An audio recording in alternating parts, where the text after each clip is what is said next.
हिंदी की यादगार कहानियों के चैनल में आपका स्वागत है। आज सुनिए हिंदी की प्रतिष्ठित लेखिका प्रमिला वर्मा जी की लिखी हुई कहानी नहीं मिन्नी अब नहीं। तो शुरू करें कहानी। मैं जानती हूँ कि अब बुआ क्या कहेंगी। मैं अपराध बोध से सिहर उठती हूँ और सच ही बुआ बोल उठती हैं, जो धीमे धीमे भूमिका बांध रही थीं। सब तेरे ही कारण हुआ मिन्नी, क्या तू नहीं जानती? मैं अपनी डबडबाई आंखें उनकी ओर उठा देती हूँ। वे कहती हैं, चिट्ठी पर पड़े तेरे वे 2 बूंद आंसू क्या तेरी माँ नहीं पहचान सकी थी, जिसने तुझे 9 महीने कोख में रखा? 4 साल हो चुके थे उस घटना को। वे क्षण आज भी वैसे ही जीवंत थे जैसे तब। आज जब वो दुल्हन बनने जा रही थी, बुआ ने उसे कटघरे में ला खड़ा किया था। कॉलेज के प्रथम वर्ष में थी। हाँ, वो दिन उसे अच्छी तरह याद है, जब माँ ने रो रो कर बुआ को फ़ोन किया। फ़ोन पर कुछ नहीं बता सकूंगी, तुरंत ही आ जाओ। माँ की सखी भी, ननद भी, बुआ तुरंत ही चल पड़ी थी और अगले दिन माँ के समक्ष थी। घर में ऐसा कुछ घटित हुआ था कि वो कॉलेज नहीं जा पाई थी।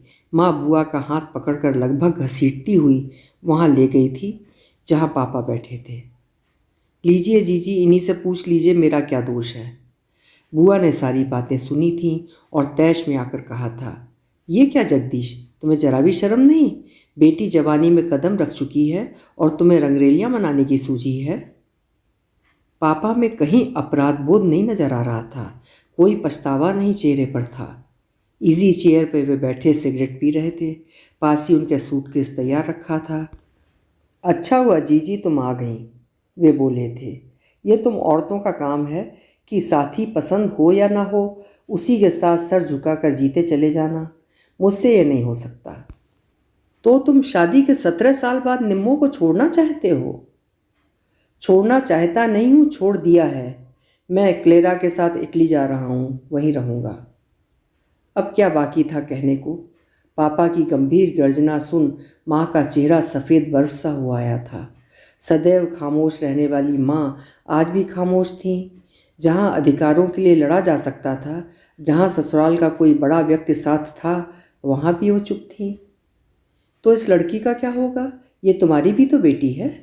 बुआ ने अंतिम वाक्य अस्त्र की तरह इस्तेमाल किया था, लेकिन ये प्रहार भी खाली गया। हाँ है तो, ये पालेंगी। आपकी Nirmala ji MA PhD professor, लेखिका, और क्या। तुम कभी सुख से नहीं रह पाओगे जगदीश। बुआ रोने लगी थी। शायद उन्हें अपनी हार का अंदाज़ा नहीं था।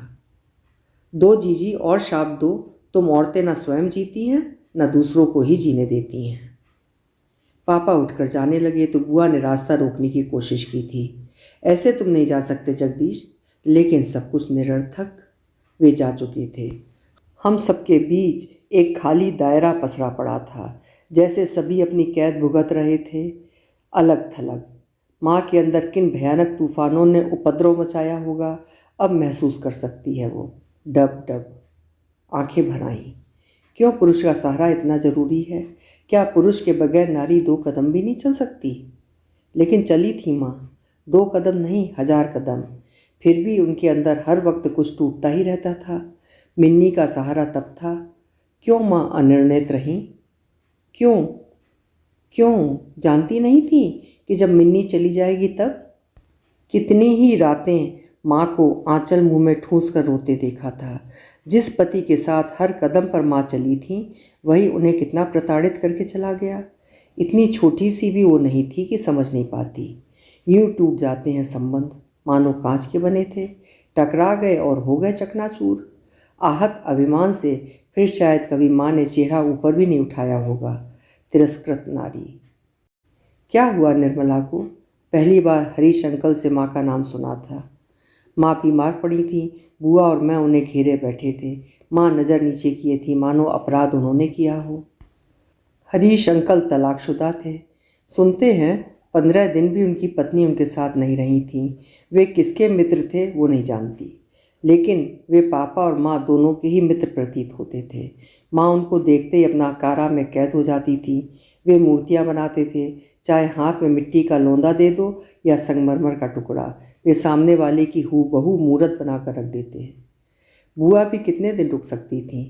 मकान भी पापा को होटल की तरफ से मिला था, अतः खाली करना पड़ा। एक छोटे से घर में माँ और वो। हरीश अंकल उसी से बात करते रहते और फिर चले जाते। माँ ने अपने को इस तरह अपने बनाए कारागार में कैद कर लिया था कि निकलना ही नहीं चाहती थी। न उनके चेहरे पर हंसी आती, न कोई वाक्य बनते। वो घर जल्दी आ जाती तो वही खाना बना लेती। माँ खाने की तारीफ़ करती, तारीफ़ में भी हंसती और उनकी खोखली हंसी स्पष्ट ही नजर आती। कितना तकलीफ़देह होता जा रहा था जीवन, मानो जीने की सारी शर्तें ही समाप्त हो गई हों। माँ रात में बैठी दूसरे दिन के ट्यूटोरियल्स की तैयारी कर रही थी और वो उनका बिस्तरा ठीक करते हुए मसहरी लगा रही थी। तुम चलोगी मिन्नी कल? उन्होंने बगैर किसी भूमिका कहा था। कहाँ? उसने पूछा। कल हरीश माथुर की कलाकृतियों की प्रदर्शनी है। उद्घाटन के अवसर पर उन्होंने चाहा है हम दोनों जरूर आएं। सहसा खिल उठी थी वो। चलो, कारागार से निकलने का प्रयास तो किया माँ ने। दूसरे दिन शाम 5 बजे प्रदर्शनी के उद्घाटन पर वे दोनों उपस्थित थीं। आर्ट गैलरी के दरवाजे पर वे शायद हमारा ही इंतज़ार कर रहे थे। चलो निर्मला जल्दी, अरे हमारी बिटिया भी साथ है। उन्होंने स्नेह से उसके सिर पर हाथ फेरा। आर्ट गैलरी में वो घूम घूम कर माँ के साथ मूर्तियाँ देख रही थी। वाह, कितनी जीवंत, कितनी अच्छी। ये देखो माँ, माँ वो। और एक मूर्ति पर उसकी आंखें पत्थर हो गईं। अरे ये तो। सहसा उसने होंठ भींच लिए थे। ढेर सारा पसीना पैर के तलुओं से निकला और सैंडल पर जम गया। हथेलियाँ, माथा पसीने से भर उठा। सामने माँ की मूर्ति थी, सीने पर से आंचल आधा सरका हुआ, एक उरोज नग्न। हाँ, वे माँ ही थीं। मूर्ति के नीचे लिखा था नॉट फॉर सेल।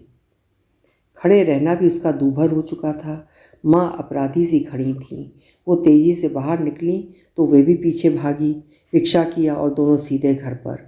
ढलका आंचल, नग्न उरोज। माँ, माँ कहाँ हो तुम? मिन्नी खाना खा लो। नहीं, मुझे भूख नहीं है। दोनों ही भूख जागते अपराधी से पड़े थे। यदि माँ के आंसू आंखों में लुढ़क रहे थे तो उसके भी लुढ़क रहे थे। सुबह भी दोनों के बीच अबोला था। खाना चाहे कुछ भी किसी ने नहीं खाया पिया। शाम को वो कॉलेज से लौटी तो वे सिर पर पट्टी बांधे लेटी थीं। उसने उनकी ओर देखा और थरथरा उठी। 24 घंटों में मानो मीलों फासला उन्होंने तय कर डाला था। एक कचुआहट सी देह काँप उठी। जाकर उनका माथा छुआ और भागकर एक क्रोसिन लाकर उन्हें दी। वे निशब्द रो रही थीं। दोनों हाथों से उसके हाथों को पकड़ रखा था। उन्होंने आंखें बंद कर लीं। वो धीमे धीमे उनका सिर दबाती रही। आंखों के समक्ष ढलका आंचल था और एक रोज नग्न। उसने धीमे से उनके व्यवस्थित आंचल को ठीक किया, मानो वो अव्यवस्थित था और वो सो रही थी। क्या वे सचमुच सो रही थीं? वो टेबल पर आई तो देखा वहाँ एक पत्र पड़ा था, शायद जानबूझकर। वैसे ऐसा कुछ भी नहीं था जो उससे छुपा हो या माँ ने छुपाया हो।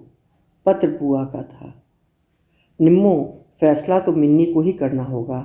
हम जानते हैं वो बड़ी हो चुकी है, उसके फैसले को अहमियत देनी होगी।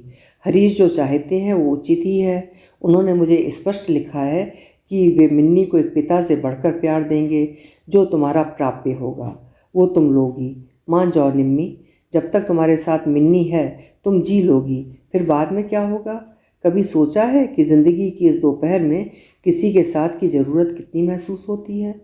भूल जाओ कि जगदीश कभी तुम्हारी ज़िंदगी में आया भी था। बहन होकर कह रही हूँ, जब वो अपनी ज़िंदगी जी सकता है तो तुम्हें भी अपने बारे में सोचने का भरपूर हक है। सच पूछो तो तुम्हारी अभी उम्र ही क्या है? केवल 37 वर्ष। निम्मो, मैं तुमसे बहुत बड़ी हूँ, मेरा कहना मान लो। मिन्नी को स्पष्ट बताकर पूछो कि क्या करना है, फिर मैं आ जाऊँगी। फिर वही हालत, उसके हाथ पैर, माथे पर पसीना।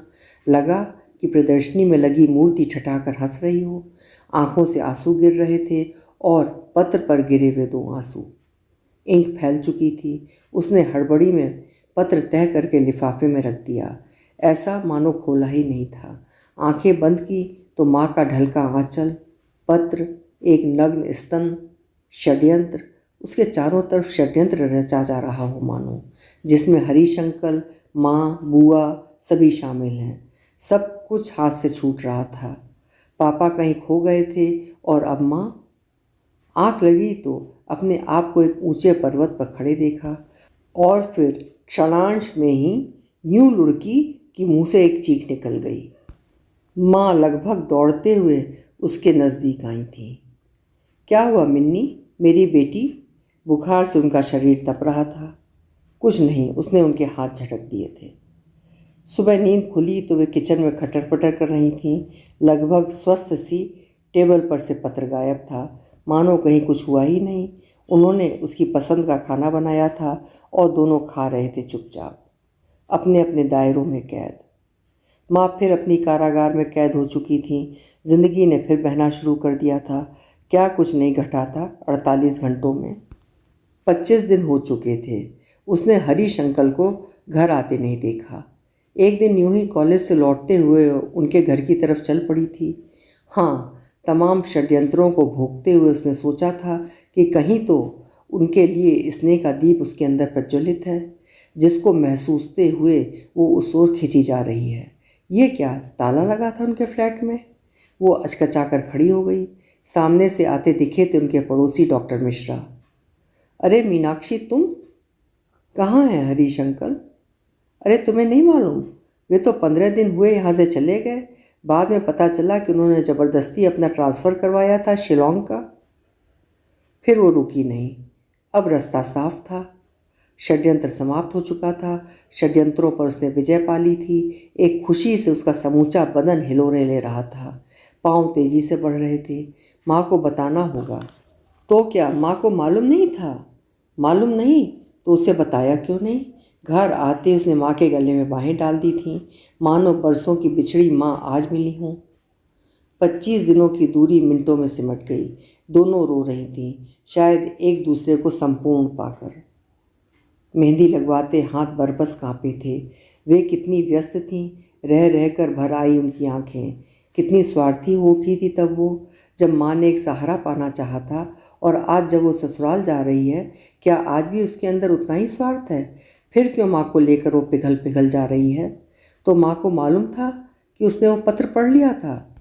मिन्नी, पत्र पर गिरे वे तेरे तो 2 बूंद आंसू। फिर वैसी ही तलुओं में चुचुहाट, माथे पर पसीना। वे भाग कर आईं। क्या हुआ मिन्नी? कुछ नहीं। उसने भरपूर गहराई से उन्हें देखा था। तब माँ छूटी जा रही थी, आज वो। क्या अंतर था?